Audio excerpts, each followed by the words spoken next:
Let's enjoy the learning.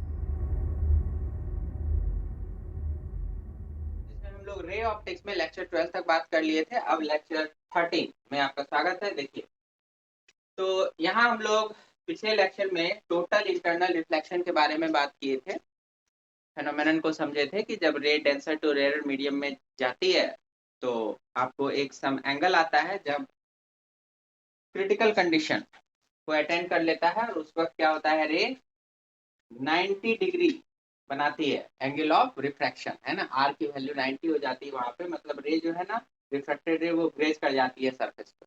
और अगर आपने एंगल ऑफ इंसिडेंस उस क्रिटिकल एंगल से थोड़ा सा भी ज्यादा किया तो फिर जो रे है वो दूसरे मीडियम में नहीं जा पाती, मतलब रेयर में नहीं जा पाती, वो वापस डेंसर में लौट आती है।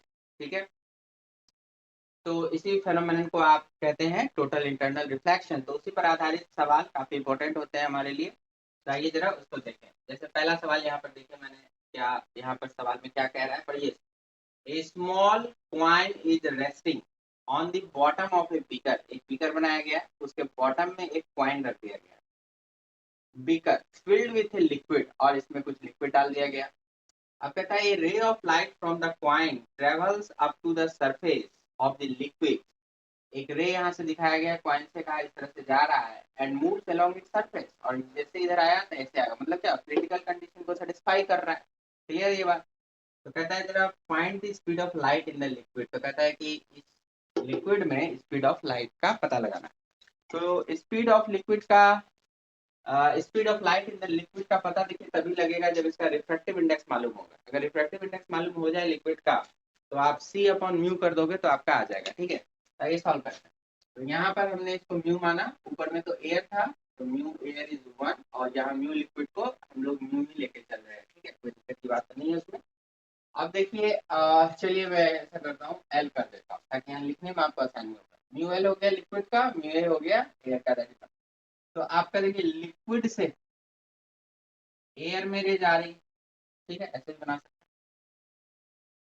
सॉल्व किया जाए। तो लिक्विड से एयर में जा रही है, मतलब क्या हो गया, mu A upon mu L. ठीक है, म्यू ए तो 1 हो गया, म्यू एल तो म्यू एल है, चाहे म्यू ही लिखना जो भी मन करे, इक्वल टू साइन आई। तो आई अभी जो भी बन रहा है वो आई सी बन रहा है actually, sine I upon sine R. Sine R का मतलब 90, साइन 9 आर का मतलब 90 हो गया, क्योंकि इस पॉइंट पर क्या हो रहा है, क्रिटिकल कंडीशन सेटिस्फाई हो रही है। यहाँ पर का एंगल आपका ऐसी बन जाएगा, ये भी एंगल ऐसी बन जाएगा, है ना। और उसके बाद ये यहाँ पर आर जो है वो 90 बन जाएगा। क्लियर है ये सब। तो आप देख सकते हैं कि आपका जो साइन आईसी हुआ वो क्या हो गया, 1 अपॉन म्यू बाई। सिंपल है। इसको हम डायरेक्ट भी लिख सकते थे, डेंसर टू रेयर के लिए जब आपको साइन आईसी लिखना होगा तो एयर में अगर जा रहा है तो 1 अपॉन, डायरेक्ट भी लिख सकते हैं। चलो, अब यहाँ पर क्या करना है आपको कि वेलोसिटी चाहिए of light in this liquid medium, तो सी अपॉन म्यू एल करना पड़ेगा। तो 1 अपॉन म्यू एल की जगह अगर मैं लिख दूं यहाँ पे क्या, साइन आई सी लिख सकता हूँ ना, 1 अपॉन म्यू एल यहाँ पर है ना, तो साइन आई सी इंटू सी करते हैं, बस काम हो जाएगा। अच्छा, अब साइन आई सी कितना, तो साइन आई सी निकालना होगा हमको। देखो ये फिगर में हमको कुछ दिया हुआ है, फिगर बता रहा है आपको कि 10 IC की वैल्यू 3/4 है कि नहीं। ठीक है, तो अगर ये 3 4 है तो ऑटोमेटिकली ये क्या हो जाएगा, 5 हो जाएगा यहाँ से। और फिर आपको साइन ऐसी चाहिए, तो क्या करते हैं, परपेंडिकुलर अपॉन हाइपोटेनियस। तो परपेंडिकुलर का नाम हो गया 3, हाइपोटेनियस हो गया 5, 3/5 बन जाएगा। जैसे तो 37 डिग्री करके आएगा। तो साइन आईसी हो गया आपका 3/5, और ये सी का वैल्यू पता था आपको 3 × 10⁻⁸ है ना। तो इसका जो यहाँ पर आंसर बनेगा 9/5 × 10⁸ मीटर पर सेकंड। सी की वैल्यू मालूम है हम सबको, 3 × 10⁸ लगा सकते हैं। अगर पॉइंट में आंसर दिया हुआ रहेगा क्या लिख सकते हैं, 1.8 है ना, 1.8 × 10⁸ मीटर पर सेकंड। तो सिंपल। चलिए दूसरा क्वेश्चन आप पढ़िए, खुद से ट्राई एक बार करने की कोशिश करिए, फिर हम बताते हैं।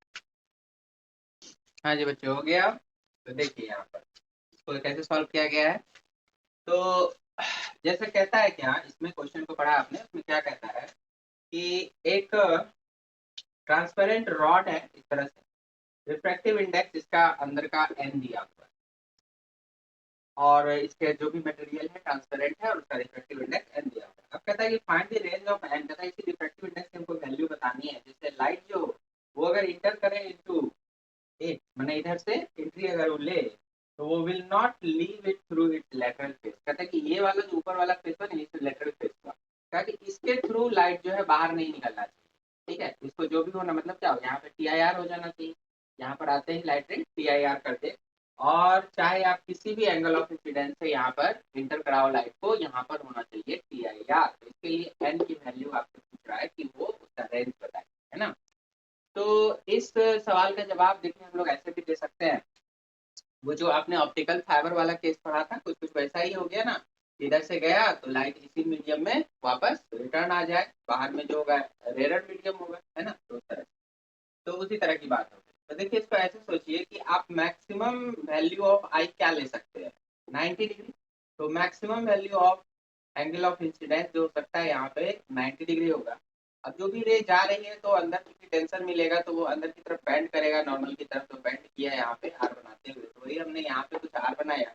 और अगर इस केस में भी अगर वो इससे बाहर नहीं निकलता है, तो अगर 90 डिग्री के केस में भी वो जस्ट इस तरह से क्रिटिकल कंडीशन को अगर अटेंड कर ले, तो हमारा कंडीशन सेटिस्फाई हो जाए, है ना। तो हम लोग इसी कंडीशन पर यहाँ पे इक्वेशंस को डील करेंगे। तो सबसे पहली बात कि आप जब इस तरह से यहाँ देख रहे हो कि 90 से यहाँ से एंट्री लिया और इधर बन गया आपका आर, और इधर फिर आ गया यहाँ पर आईसी बन गया, आर प्लस आईसी करो क्या मिलेगा, 90 मिलेगा, इधर 90 आ गया, इधर को मिलकर 90 होता है, आर प्लस आईसी 90, तो r equal to 90 minus IC, simple है।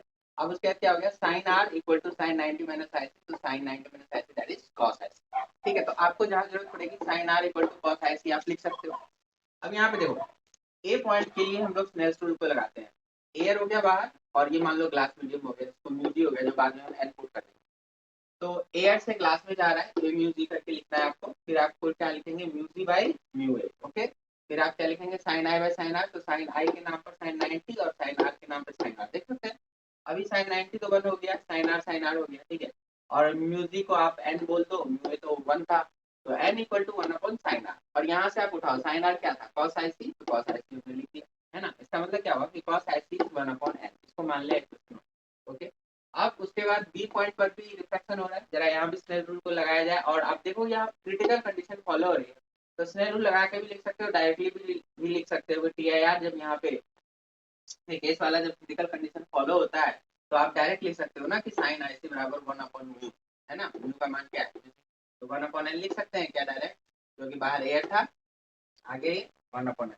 अब 1 को देखो, 2 को देखो, ये कहता है cos IC 1 बाय, ये कहता है sin IC 1 बाय, इसका मतलब क्या हुआ, cos IC sin IC आपस में इक्वल हो गए, और इक्वल तभी होंगे जब वो 45 डिग्री पे बनाएंगे, ठीक है। आपको पता है ना, sin 45 भी 1/√2, cos 45 भी 1/√2, और जो भी यहाँ पे IC की वैल्यू आएगी ऑफ कोर्स 90 से कम आएगी, तो 90 से कम में एक ही वैल्यू है 45, इसका मतलब इस 1 और 2 के आधार पे आप कह सकते हो IC इज 45, नहीं तो स्क्वायरिंग एडिंग करो फिर ना, उससे भी n निकाल सकते हो, फिर n वापस पुट करके 45 प्राप्त कर सकते हो, लेकिन डायरेक्ट भी करेंगे अच्छा लगता है। अब इसका मतलब n क्या निकलेगा, n इधर ले आओ, तो 1 upon sign IC, 1 upon sign IC मतलब क्या गया, √2। तो कहने का मतलब हुआ कि इस कंडीशन को सेटिस्फाई करने के लिए म्यू जो होना चाहिए वो कम से कम क्या होना चाहिए, आपका √2 होना चाहिए।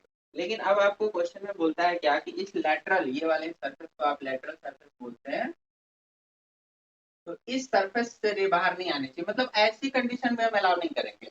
तो इनका कहना हुआ कि होना क्या चाहिए कि ये ऐसे भी जाए ना, तो इधर जा करके वो ऐसे टी आई आर ही कर दे, तो उसके लिए क्या होगा, म्यू और ज्यादा होना चाहिए। तो इसका मतलब रिक्वायर्ड आंसर आपका जो चला आएगा वो हो जाएगा ग्रेटर देन √2। अभी √2 करेंगे तो यहाँ पर ग्रेजिंग कंडीशन आएगी, ठीक है, क्रिटिकल कंडीशन सेटिस्फाई करेगा, और जैसे √2 से ज्यादा कर देंगे बस टी आई आर हो जाएगा, इससे निकलेगा ही नहीं, है ना। तो इस तरह से कैंसिल कर, ठीक है। अच्छा, दूसरे मेथड से भी इसको देख सकते हो, अगर आपको मान लो कि ऐसे नहीं बनाना, तो उसके बाद देखिए आप दूसरा मेथड, दूसरे मेथड से भी ऐसे सॉल्व कर सकते हैं। जैसे देखो, यहाँ पर हमने दिखाया था फिगर में जो दिया हुआ है, आई है, इधर थोड़ा सा बेंड हुआ, आर हुआ, और यहाँ पर एंगल थीटा मान लेंगे। यहाँ पे एंगल आई नहीं मान सकते आप, क्योंकि आई यहाँ पे ऑलरेडी था, तो आई नहीं मानना है, तो थीटा मानना है, ठीक है। और उस हिसाब से अब आप यहाँ पे काम करिए। पहली बात तो हो जाएगी आपकी आर प्लस थीटा, दोनों मिल करके क्या बनेगा, 90 बनेगा ऑफकोर्स, है ना। आर प्लस थीटा ऐड करोगे क्योंकि ये वाला जो आगे बढ़ाओगे तो यहाँ पे 90 बन जाएगा ना, तो आर प्लस थीटा क्या बन जाएगा 90। तो आपका अगर मान के चलो आपको आर चाहिए या थीटा चाहिए तो मिल जाएगा। तो देखते हैं आगे जिसकी जरूरत पड़ेगी यूज करेंगे। ए पॉइंट पर मेरा काम करें स्नेल्स रूल। तो ए एक्स से मान लो वो ग्लास था तो ग्लास में जा रहा है mu D by mu A sine I upon sine R, है ना। तो हमने तो अभी देखा कि म्यूजिक की वैल्यू एन है, म्यूजिक की, ये तो 1 हो गया, और साइन आई हो गया, और साइन आर हो गया, ठीक है। तो हमारा साइन आर क्या बनने वाला है, साइन आर बन गया साइन आई अपॉन एन, ये तो पहले वाले में भी बना था, ठीक है। चलो अभी यहाँ पर क्या करते हैं हम लोग, साइन आर आपका ऐसा आ गया, ओके।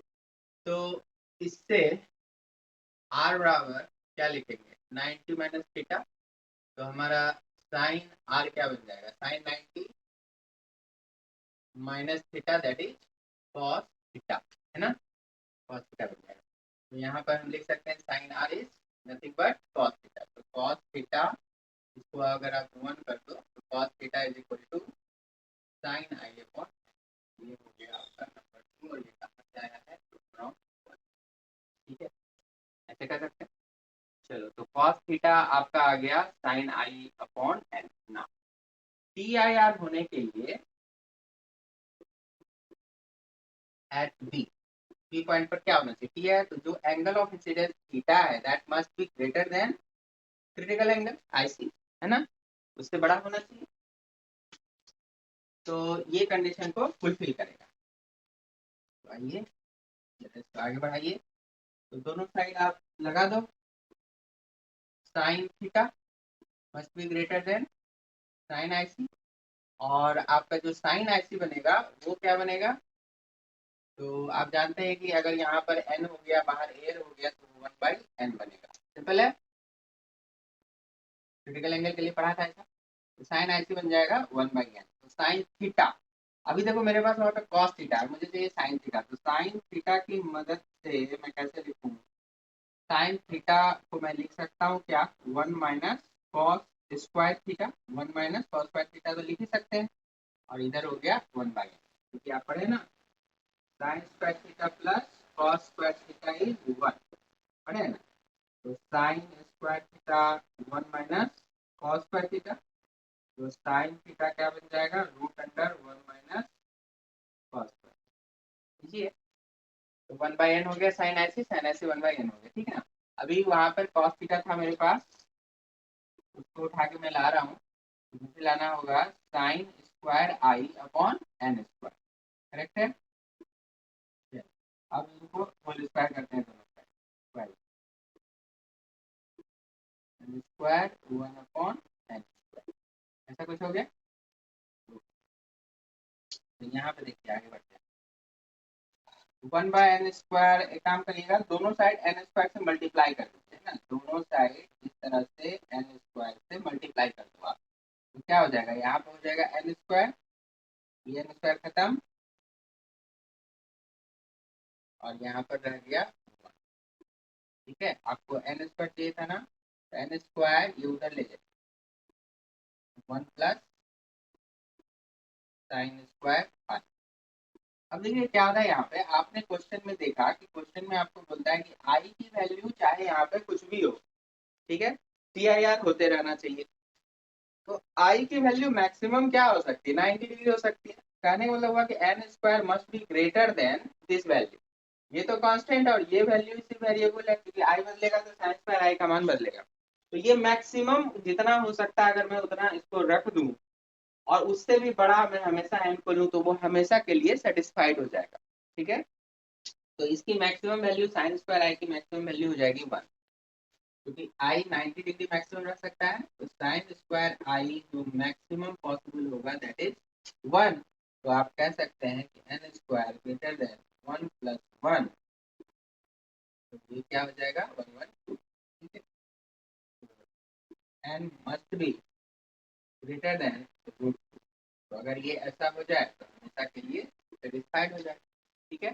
तो अगर ये मैक्सिमम यहाँ पर ये तो फिक्स है, अब ये वाली क्वांटिटी वेरी कर रही है तो इसके मैक्सिमम से भी अगर ये बड़ा हो जाए तो ये हमेशा के लिए ट्रू हो जाएगा ना।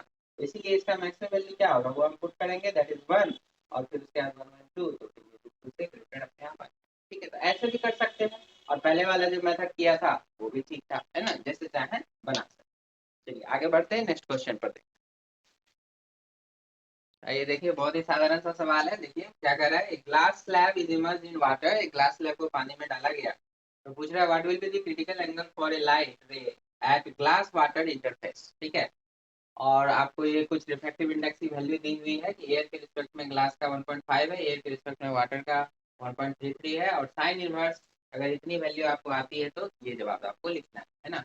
तो क्वेश्चन में कभी भी जानते हो इस तरह की वैल्यूज अगर दे दे तो इसका मतलब कि आप जब सॉल्व करोगे तो इसका यूज होना ही होना है वहाँ पे, और अक्सर यही पाया जाता है कि जो सॉल्व होकर के आता है अगर वो ऑप्शन में है तो वही आंसर भी होता है। ठीक है, तो इसमें आइए प्रोसेस की बात करते हैं कैसे करना है। तो ग्लास वाटर इंटरफेस के लिए हम लोगों ने पहले भी थ्योरी में देख चुके हैं, हम लोग लेक्चर नंबर 12 में आप देख सकते हैं कि ग्लास से जब वाटर में जा रहा है तो जो क्रिटिकल एंगल आपका आएगा, चलिए मैं प्रोसेस से निकाल देता हूँ। तो ग्लास से water mu W by mu B, है ना, और साइन आई सी, और क्रिटिकल कंडीशन जैसी बात बोला क्रिटिकल का, तो आर की जगह पे 90 रखना है, रख दिया। चलिए तो आपका यहाँ पर साइन आई सी, और ये तो 1 हो गया, बाकी ये म्यू डब्ल्यू आपको देखिए दे रखा है यहाँ पर है। तो ये हो गया 1.33, और ग्लास वो यहाँ पर 1.5। तो आप डेफिनेटली इसको भाग दोगे तो ये निश्चित रूप से 0.887 पकड़ लेगा। ठीक है, इससे थोड़ा ज्यादा है तो इससे थोड़ा कम आएगा, तो आ गया ऐसी आएगा। तो इसका मतलब जो आपका आईसी बनने वाला है that will become sine inverse 0.887, that is equal to 62.5 degree, जो क्वेश्चन में ही दे रखा है। बहुत ही आसान क्वेश्चन। ठीक है, उसी तरह का आसान क्वेश्चन ये भी है, थोड़ा सा इसको पढ़िए और अटेम्प्ट लीजिए। हो गया। चलिए यहाँ पे कंफ्यूज नहीं करना है, इसको देखिए ऐसे समझिएगा, ये थोड़ा सा इनडायरेक्ट सवाल दिया हुआ है। तो यहाँ पहले आपको पकड़ना चाहिए कि डेंसर मीडियम कौन है, रेयर मीडियम कौन है। क्या कहता है, the wavelength of light in two liquids X and Y, दो लिक्विड है, एक एक्स है एक दूसरा वाई है। तो वेवलेंथ ऑफ लाइट जो है वो एक्स में आ गया है 3500 एंगस्ट्रम, और वाई में चला गया है 7000 angstrom. Then the critical angle of X relative to Y आपको यहाँ पर पूछ रहा है। तो देखिए इस टर्म से आपको घबराने की बात नहीं। क्रिटिकल एंगल अगर कभी भी आपको आएगा तो वो हमेशा डेंसर टू रेयर के केस में ही आएगा। ठीक है, तो आपको इनमें से ढूंढना है डेंसर कौन रेयर कौन। तो आप यहाँ पर देखो कि आपको एक छोटा सा कॉन्सेप्ट पता होना चाहिए कि अगर डेंसर मीडियम है तो वहां पर वेवलेंथ सिकुड़ता है या फिर और फैलता है। तो डेफिनेट सी बात है, आपको याद होना चाहिए, पीछे के लेक्चर में बताया भी हुआ है कि अगर आपका वेवलेंथ कम होगा तो वो डेंसर हो जाएगा, मतलब डेंसर मीडियम में वेवलेंथ सिकुड़ जाती है, ओके, कम हो जाती है। तो जो भी लाइट रे का वेवलेंथ आपको कम दिखाई दे रहा है जिस मीडियम में, वो हो जाएगा आपका डेंसर, और यहाँ पर जो ज्यादा दिखाई दे रहा है वो हो जाएगा रेयर। तो क्रिटिकल एंगल का केस हमेशा किस में आएगा, डेंसर टू रेयर में। इसका मतलब डी जो है वो कौन है, वो एक्स है, और ये जो है वो कौन है, ये वाई है। इसका मतलब रे जो है ना डेंसर टू रेयर जा रहा है, मतलब एक्स टू वाई जा रहा है, सिंपल बात। तो एक्स टू वाई जा रहा है तो एक्स से वाई में आप लेके जाओ, तो mu Y by mu X, आप ऐसा लिख सकते हो। और उसके बाद फिर आपका sign I C critical angle मांग रहा है डिवाइडेड बाय साइन आर, तो क्रिटिकल केस में यहाँ पे 9। तो कहने का मतलब हो गया कि sine I C become mu of Y by mu of X. अब आप कहेंगे भाई म्यू तो दिया नहीं हमें, तो कोई बात नहीं, म्यू नहीं दिया, वेवलेंथ तो दिया, क्योंकि ये रेशियो भी आपने पढ़ा हुआ है। देखिए mu equal to C upon क्या वी लिखते हैं, चल C upon V in Y, और यहाँ भी C upon V in X. ठीक है, सी कट जाएगा, वी एक्स ऊपर चला गया, वी वाई नीचे आ गया। अब वी इक्वल टू क्या लिखते हैं, एन लेमडा लिखते हैं, फ्रीक्वेंसी चेंज नहीं करती है, तो ये यहाँ पे लेमडा एक्स और लेमडा वाई का रेशियो ऐसे करके आ जाएगा, है ना। और अगर आपको डायरेक्ट याद हो, मैंने फॉर्मूला पहले डायरेक्ट भी दे रखा है कि mu directly proportional, inversely proportional जाता है लेमडा के, क्योंकि मैंने कहा ना म्यू ज्यादा होगा तो लेमडा कम हो जाएगा। तो आप इनवर्स रिलेशन से भी डायरेक्ट लिख सकते हो, mu Y by mu X is lambda X by lambda Y. ठीक है, चलो अब ये सब वैल्यूज आ गए। तो लेमडा एक्स, एक्स वाला कौन था, ये वाला था 2500, और वाई वाला कौन था 70। करेंगे हाफ। ठीक है, तो यहाँ पे देखो साइन की वैल्यू है एक से कम ही आनी चाहिए। अगर आपने बाय चांस कभी गलती से कुछ उल्टा पुल्टा कर दिया तो ये आपको 2 दिखाई देगा। जैसे ही साइन की वैल्यू एक से ज्यादा दिखाई दे, समझ लीजिएगा कि आप उल्टा किए हैं, बस उसको सीधा रिवर्स कर लेना है। ठीक है, तो चलिए हाफ आ गया, तो ऐसे क्या आ जाएगा, ऐसे क्या आ जाएगा 30 है ना, साइन 30 डिग्री की वैल्यू ही हाफ आंसर हो जाएगा। क्लियर है, फिर आगे देखते हैं। हाँ ये बच्चे, तो आगे देखते हैं। देखिए क्वेश्चन नंबर 5 क्या कहता है, white light is incident on the interface of glass and air. देखो यहाँ पर ऐसे करके इंटरफेस हो गया, नीचे की तरफ ग्लास है, ऊपर एयर दिखाया गया है as shown in figure. If green light is just totally internally reflected, कहता है ग्रीन लाइट जो है जस्ट आपका टोटली इंटरनली रिफ्लेक्ट, मतलब क्रिटिकल कंडीशन को ग्रीन लाइट फॉलो कर रहा है। तो कहता है फिर इमर्जिंग रेज जो आएगी वो एयर में वो क्या कंटेन करेगा, है ना।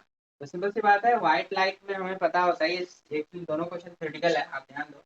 व्हाइट लाइट में हमें पता है विबज्योर, यही होता है ना, इसी का मिक्सचर होता है।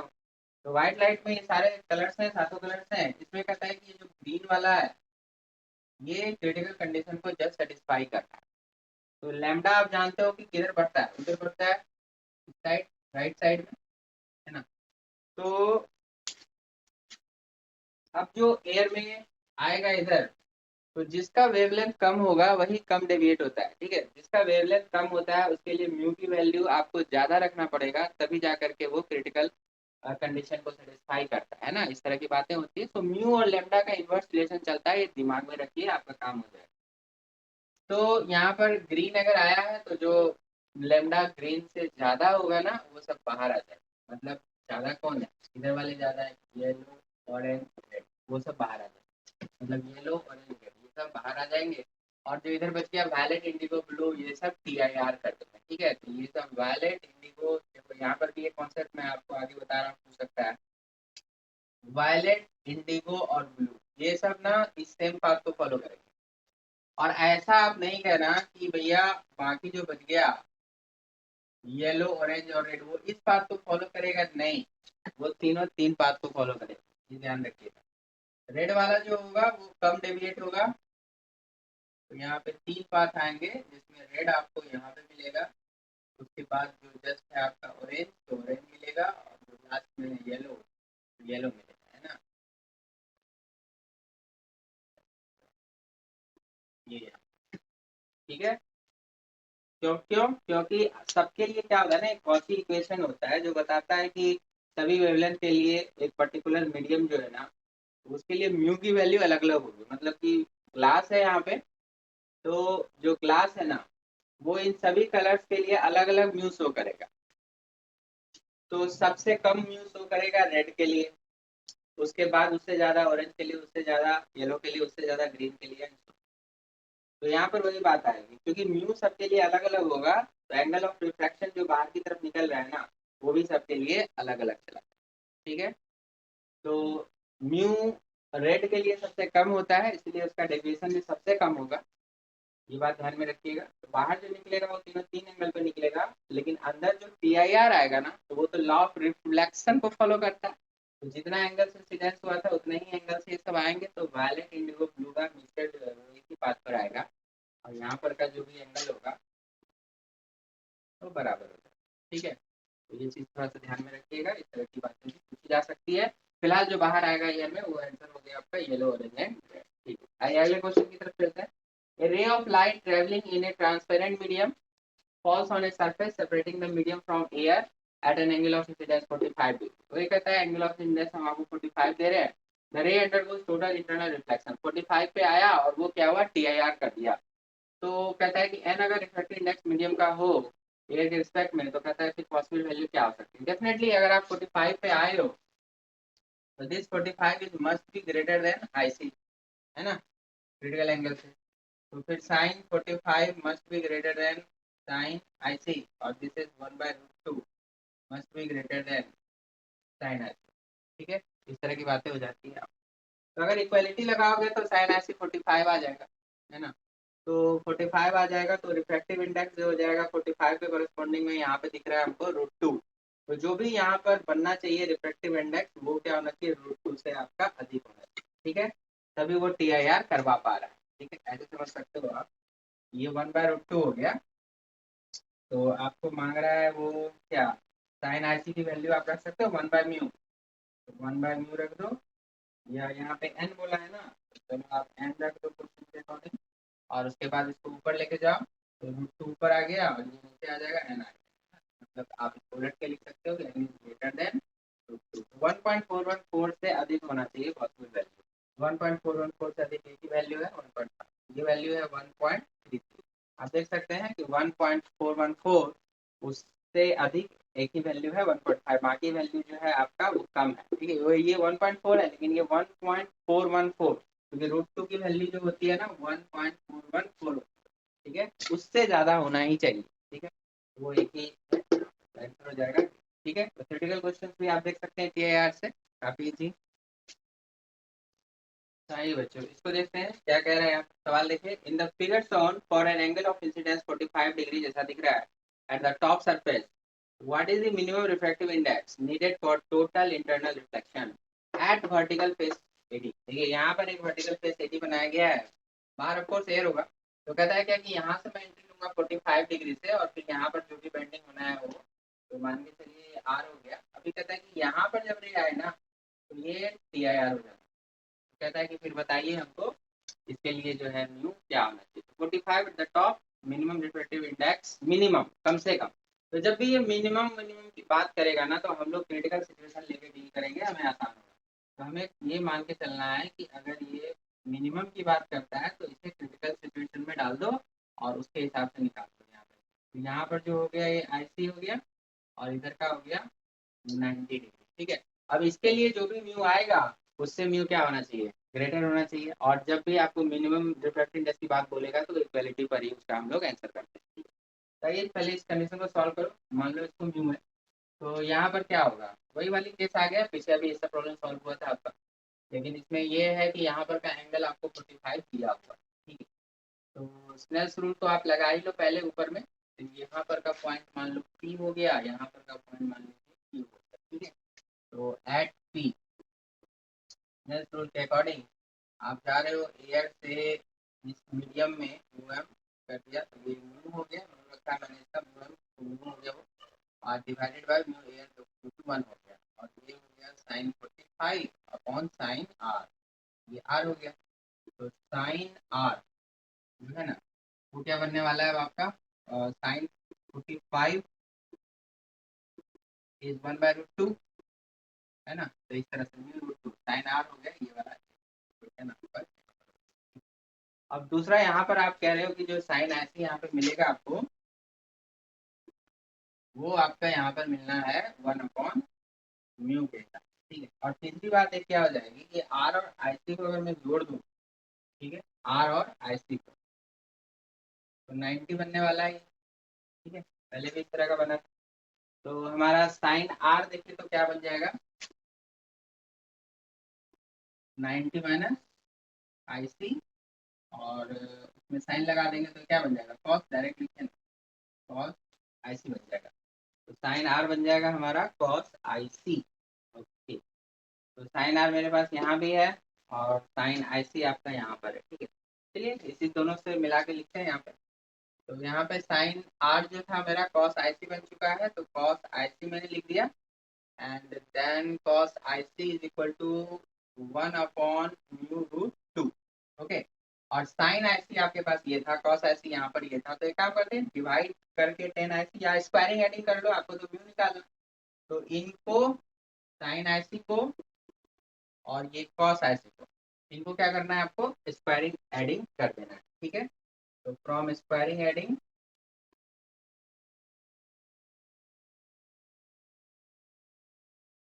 क्या मिल जाएगा, इसका स्क्वायर प्लस इसका स्क्वायर, कॉस स्क्वायर इतना करेंगे तो 1/μ² और √2 का हो गया 2, दे बिकम 1, है ना। और अब अगर हम इसको सॉल्व कर सकते हैं तो म्यू का वैल्यू फाइंड हो जाएगा क्या। ठीक है, तो चलो इसका एलसीएम ले लो आप, इधर बना रहा हूँ, तो एलसीएम ले लिया तो कितना आ गया 2μ², और μ² से यहाँ पर आ गया 2, और वहाँ पर आ गया 1। ठीक है, दिस इज इक्वल टू 1, तो 3 हो गया, तो 2μ² इक्वल टू 3, μ² बिकम 3/2, तो म्यू बिकम √3/2, ये हो गया आपका। ठीक है, तो आपका यहाँ पर अगर TIR करवाना है तो ये जो म्यू आया इससे ज्यादा होना चाहिए, और आपसे मिनिमम पूछता है, मिनिमम तो इक्वालिटी ही आंसर हो जाती है। रूट अंडर 3/2 ढूंढो, आंसर करो, मेरा आंसर। ठीक है, चलिए, आई होप कि आपने समझ लिया। मैं एक बार रिपीट कर देता हूँ। देखिए, एयर से मीडियम में जा रहे थे आप, ए म्यू मीडियम, तो mu medium by mu air, mu medium का म्यू मान लिया हमने, और म्यू एयर का 1 हो गया। Sine I by sine R लिखेंगे, साइन 45 और साइन आर यहाँ पे रख दिया हमने। इसे हमने क्या किया, साइन 45 मालूम था, 1/√2 रख दिया, साइन आर निकाल लिया, ये म्यू इधर आ जाएगा, तो 1/म्यू इंटू 1/√2, सिंपल है यहाँ तक। उसके बाद मैं इधर आ गया, देखो यहाँ पे ये आर और ये आई सी मिलाओगे तो क्या होगा, 90 डिग्री बनेगा, तो R plus I C 90 degree, तो साइन आर क्या हो जाएगा, तो साइन आर इधर 90 माइनस आई सी बन जाएगा, और साइन लगा दिया तो कॉस में कन्वर्ट हो जाएगा, मतलब sine R is cos I C. Okay, तो साइन आई सी, अब यहाँ पर क्योंकि हमको TIR क्रिटिकल कंडीशन सेटिस्फाइड हो रहा है, तो उससे आप जान रहे हो कि साइन आई सी क्या बनेगा, 1/म्यू बनेगा। तो आपके पास ना यहाँ पे sine r equal to cos I C बना हुआ है, तो साइन आर यहाँ पे निकाले थे आप, उसको कॉस आई सी बना लो, और अब आपको आपके पास साइन आई सी भी है, आपके पास कॉस आई सी भी, ठीक है, स्क्वायरिंग एडिंग करेंगे तो 1 हो जाएगा, sine square I C plus cos square I C is 1, और उसके बाद इधर वाले का भी स्क्वायर कर देना है, जोड़ देना है आपको, हो गया, और इधर 1 हो गया था, इसको आपने आराम से सॉल्व कर दिया, एलसीएम लिया और सॉल्व किया, क्या आ गया, 2/2। तो this is the minimum possible value, अगर म्यू थोड़ा सा भी इससे ज्यादा होता है तो वो यहाँ पर TIR करवा देगा, ठीक है, ये बात हो गई। चलिए नेक्स्ट क्वेश्चन को आप पढ़िए, फिर उसको सॉल्व करें। चलिए, तो ये सवाल भी बहुत सिंपल सा है, थोड़ा सा लैंग्वेज में उलझाया है आपको। देखिए क्या दिया हुआ है, इन वैक्यूम, वैक्यूम हो एयर हो एक ही बात होती है, in vacuum to travel distance d, light takes time t, ठीक है, कहता है क्या कि d डिस्टेंस अगर वो चला है वैक्यूम में तो उसने टाइम लिया है स्मॉल t। तो हम लिख सकते हैं क्या कि जो उसकी स्पीड आएगी इन वैक्यूम, जिसको c आप बोलते हैं, तो c become d/t distance upon time, तो डिस्टेंस चला t और टाइम लिया स्मॉल t, तो c अपॉन टाइम, ये हो गया इक्वेशन। और मीडियम में उसी तरह से बोला है कि इस मीडियम में जब वो जा रहा है ना, तो ट्रेवल डिस्टेंस 5d, वो 5d का डिस्टेंस ट्रेवल कर रहा है इन टाइम कैपिटल टी, तो यहाँ पर जो मीडियम में वेलोसिटी बन जाएगी 5d बाई कैपिटल टी बन जाएगी, ठीक है। अब आपको म्यू चाहिए, तो म्यू आपने पढ़ा हुआ है c अपॉन बी, सिंपल सा रिफ्रैक्टिव इंडेक्स का आपने फॉर्मूला पढ़ा हुआ है कि speed of light in vacuum divided by speed of light in medium, तो c अपॉन बी हो गया, c को रख दो, b को रख दो, जो भी आपने निकाला हुआ है, तो c आपका था d अपॉन t, b आपका है 5d अपॉन कैपिटल t, तो आपने रखा, ये कैपिटल टी ऊपर चला गया और d कैंसिल हो गया, क्या बचा, कैपिटल टी बाय 5t, ठीक है। अब आपसे ये पूछ रहा है क्रिटिकल एंगल जरा बता दीजिए मीडियम का, तो आपने पता है ना कि जब वो वैक्यूम में या एयर में जाएगा तो सीधा सीधा साइन इनवर्स 1/म्यू कर देते हैं, मालूम है, तो साइन इनवर्स 1/म्यू, म्यू आप निकाल चुके हैं t अपॉन 5t, तो t अपॉन 5t यहाँ पे 1/म्यू रखना, उलट के रख दो 5t बाय t, तो ऑप्शन क्या आ जाएगा आपका, सी नंबर आपका ऑप्शन हो जाएगा, ठीक है ना। तो ये हो गया TIR पर आधारित कुछ बेसिक सवाल, है ना, तो आप इनको एक बार अपने से अच्छे से देख लो, समझ लो, क्लियर कर लो, कोई दिक्कत आए तो कमेंट सेक्शन में बताना, ठीक है। और यहाँ तक क्लियर करने के बाद अब हम लोग आगे की पढ़ाई जो है वो जारी रखेंगे, नेक्स्ट वीडियो लेक्चर नंबर 14 आएगा जल्दी, तो आप लोग यहाँ तक कंप्लीट करके रखिए, और बाकी वीडियोस उम्मीद है कि आपको समझ में आ रहा हो, क्लास में भी बिल्कुल इसी तरह से पढ़ाई होती है, तो वही पढ़ाई आपकी यहाँ पर हम लोग यहाँ प्रोवाइड कर रहे हैं आपको, ताकि आपको जहाँ हो सके घर बैठे फायदा मिल सके, है ना। तो चलिए आप अच्छे से इन सबको देखते जाइए, लर्न करते जाइए, अच्छी लगे तो लाइक कर लेंगे, शेयर कर लेंगे, अपने दोस्तों को भी बता सकते हैं, ठीक है, और आगे बढ़ेंगे। Okay, thank you.